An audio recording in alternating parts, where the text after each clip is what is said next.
Hi everyone! Welcome back to my channel. Ngayon, gagawa tayo ng minatamis na saging. Pero bago yan, please subscribe and click the notification bell para ma-notify kayo sa bagong uploads.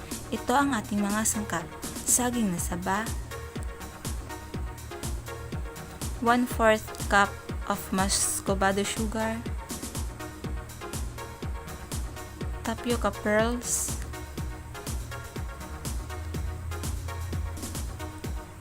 2 cups of water.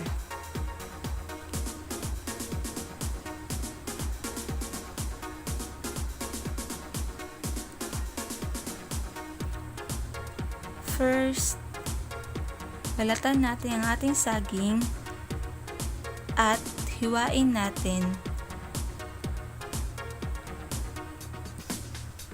Kahit anong klase ng paghiwa sa saging pwede. Pwede yung maliliit or malalaki.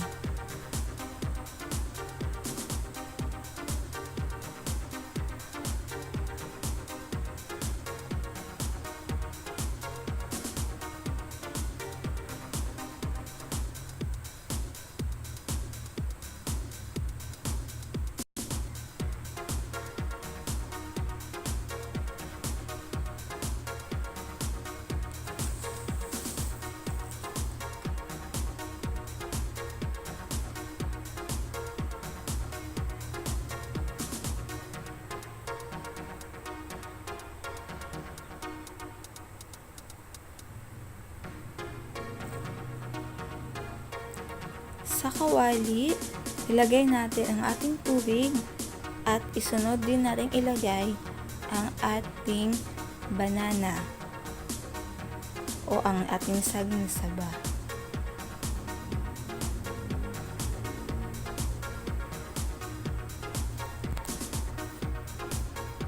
Takpan at hayaang kumulo hanggang sa maluto ang ating saging.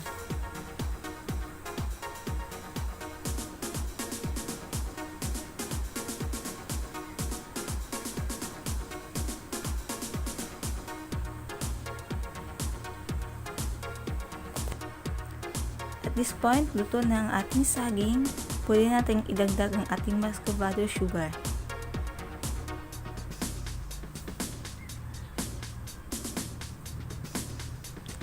Haluin natin mabuti ang ating muscovado sugar bago takpan.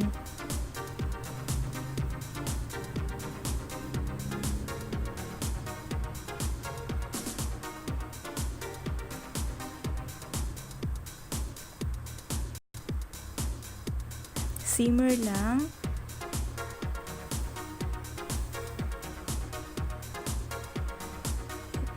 Yan. Luto na ang ating minatamis na saging. Haluin muna natin bago patayin ang apoy.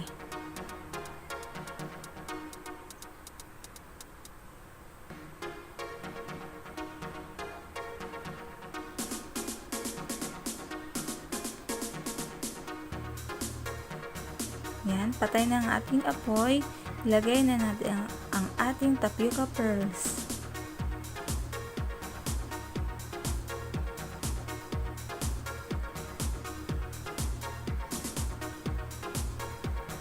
Haluin natin hanggang sa ma-well coated ang ating tapioca pearls.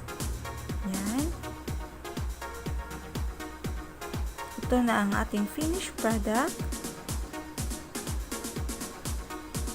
Ang ating minatamis na saging na may tapioca pearls. Titikman natin ang ating minatamis na saging. Yan.